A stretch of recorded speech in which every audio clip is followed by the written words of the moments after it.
Hello students, this is the next part of this lesson. Now activity, properties of air. Air occupies space.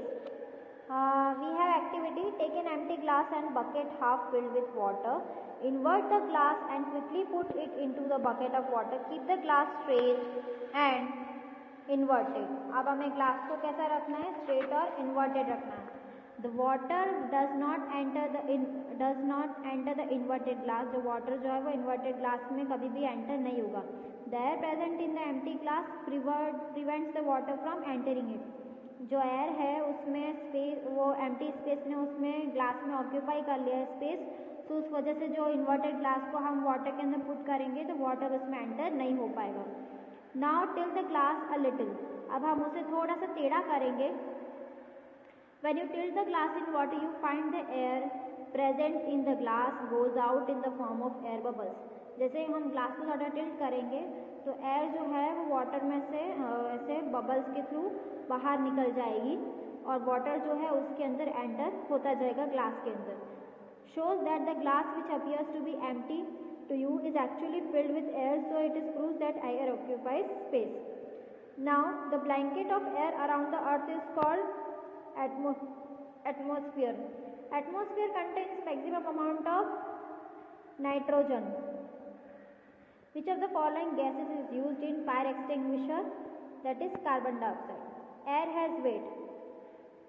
Air में wait होता है क्योंकि अगर हम दो बलून्स को ऐसे एयर फिलअप करके ऐसे स्टैंड पे रखेंगे जिसमें एयर ज़्यादा होगी, दोनों को हम जो है वो ऐसे फिलअप करके इन्फ्लेशन ऑफ बलून जो है उसे फुला के ऐसे स्टैंड पे ऐसे लटका देंगे, स्ट्रिंग कर देंगे.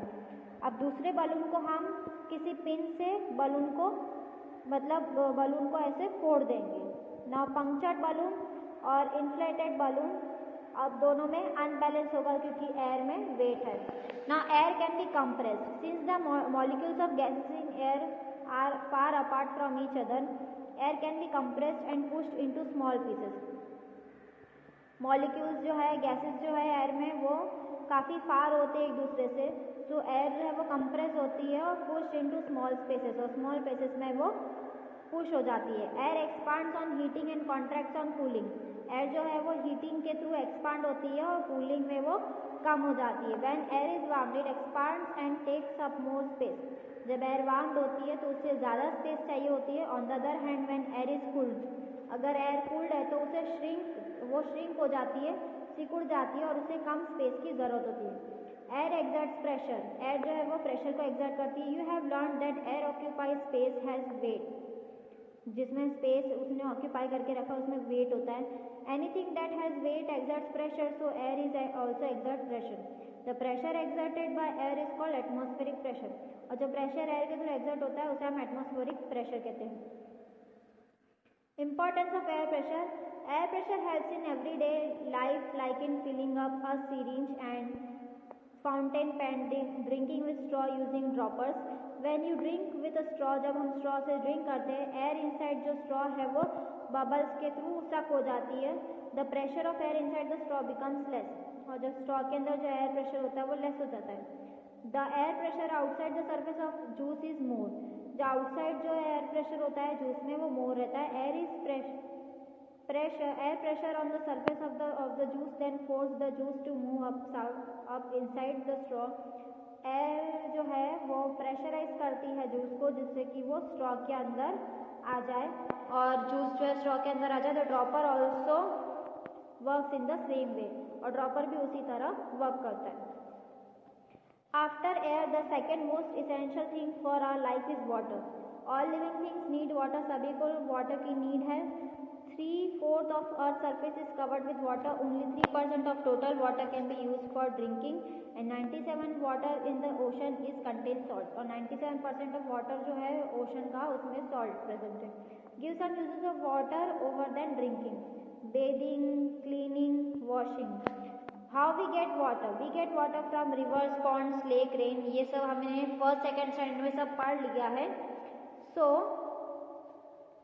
जो रिवर, पॉन्ड्स और लेक्स का जो वाटर है वो प्योर नहीं होता है, उसमें थोड़ा डर्ट तो होता ही है.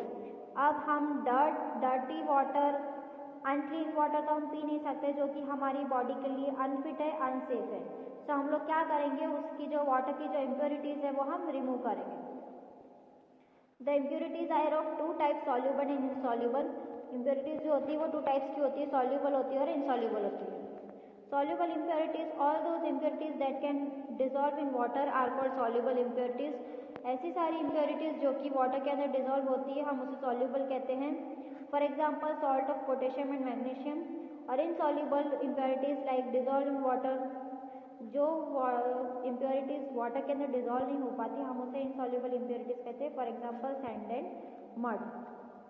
Now do you know, water from deep wells underground water is safe to drink as it is free from insoluble impurities, क्योंकि उसमें इनसॉल्यूबल इम्प्योरिटीज होती है इसलिए वो सेफ है ड्रिंकिंग के लिए। As we move up in places such as high mountain tops the air pressure gets reduce. अगर हम हाई माउंटेन्स पर जाते हैं तो एयर प्रेशर जो होता है वो रिड्यूस होता है। Now, what percent of total water is used for drinking?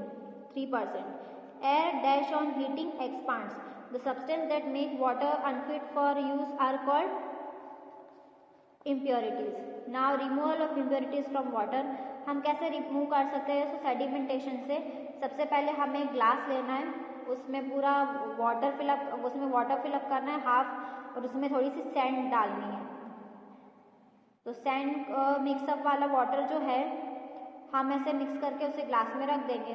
थोड़े टाइम बाद सैंड जो है अपने आप सेटल डाउन हो जाएगा और प्योर क्लियर वाटर जो है, क्लीन वाटर जो है वो हमें ऐसे क्लियर वाटर दिखेगा, और वो हम क्लीन वाटर को हम एक ग्लास में लेंगे, जिससे कि वो, इसे हम सेडिमेंटेशन प्रोसेस कहते हैं। Now डेकेंटेशन।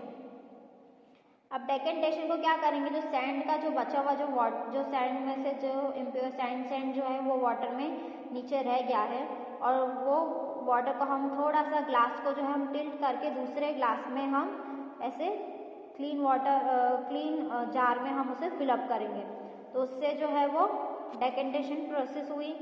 Now filtration. Separate water from insoluble impurities like sand by using a filter paper. हम फिल्टर पेपर भी यूज़ कर सकते हैं, उसे हम ग्लास के अंदर रखेंगे और फिल्टर पेपर ऐसे फनल टाइप उसमें रखेंगे, और उसमें से सैंड का जो मिक्सचर है वो फनल में रह जाएगा और सिंपल क्लियर वाटर जो है वो उसमें से बाहर आ जाएगा, like this. So clear water जो है फ्लास्क के बिलो फनल में जो गंदा सैंड है, मड है, वो सब रह जाएगा। This is called filtrate and this method of purifying water is called filtration. Now removal of soluble properties. Removal of soluble impurities. Evaporation से क्या होता है, जब हम इन सॉल्युबल इम्प्योरिटीज को हम हीट करेंगे, sometime water gets evaporated water जो इवेपरेट हो जाएगा तो इम्प्योरिटीज जो है वो बच जाएगी उसके अंदर। Distillation. In evaporation water mixes into air in the form of vapor and only impurities are left behind in the distillation. Both impurities and pure water are obtained. Impurities और pure water हमें मिलेगा। In distillation, impure water had heated in flask. On heating, water boils and changes into steam and impurities are left behind in the flask. जो flask में impurities है वो बच जाएंगे। This water is pure and collected in a separate flask, और water जो है वो सेपरेट फ्लास्क में कलेक्टेड हो जाएगा। Actually distilled water is the purest water. Distilled water जो होता है वो प्योरेस्ट होता है। This water is used in car batteries, science experiments and in medicine. Car batteries में, साइंस एक्सपेरिमेंट्स में और मेडिसिन में ये डिस्टिल्ड वाटर हम यूज करते हैं। Now you can see here, this is distillation process. Distillation flask, wine gauge, tripod stand, cork, thermometer, delivery tube, condense, cold water, water vapour इसमें से निकल के इधर आएगी फ्लास्क में, और ये टैप वाटर जो है हम उसे हीट करेंगे तो इवेपोरेट होके वाटर जो है दूसरे फ्लास्क में कलेक्ट हो जाएगा, और जो इम्प्योरिटीज जो है वो फ्लास्क में रह जाएगी। Now purification of drinking water. अब अगर हम इम्प्योर वाटर पिएंगे तो हमें काफ़ी सारी डिजेंट्री हो सकती है, कॉलेरा, जॉन्डिस, ये सारी डिजीज हो सकती है। तो बॉइलिंग मेथड जो है वो सिंपल मेथड है। अगर हम 10 मिनट तक वाटर को बॉईल करेंगे जिससे कि उसके जर्म्स जो है वो किल हो जाएंगे और हमें प्योरीफाइड वाटर पीने को मिलेगा। Chlorination method. क्लोरीनेशन से भी addition of chlorine tablets in water to kill germs make water pure is called chlorination. अगर हम वाटर में क्लोरीन टैबलेट्स अगर हम ऐड कर देते हैं तो उससे भी हमें प्योर क्लीन वाटर पीने को मिलेगा। Water purifier, nowadays electrical water purifier is use to get pure water in most of the houses. RO water purifier is use. अब कुछ हम काफ़ी टाइम से ऐसे अब इलेक्ट्रिकल वाटर प्योरीफायर का यूज़ करें जिससे कि आरओ वाटर हम कहते हैं, और उससे भी हमें प्योर एंड क्लीन वाटर हमें पीने को मिलेगा। So here is a lesson number 4 is finished. I hope this video will help you to learn at home. Stay home, stay safe, keep learning and watching this video. Stay tuned till our next session. Bye bye, take care, have a joyful day, have a wonderful day.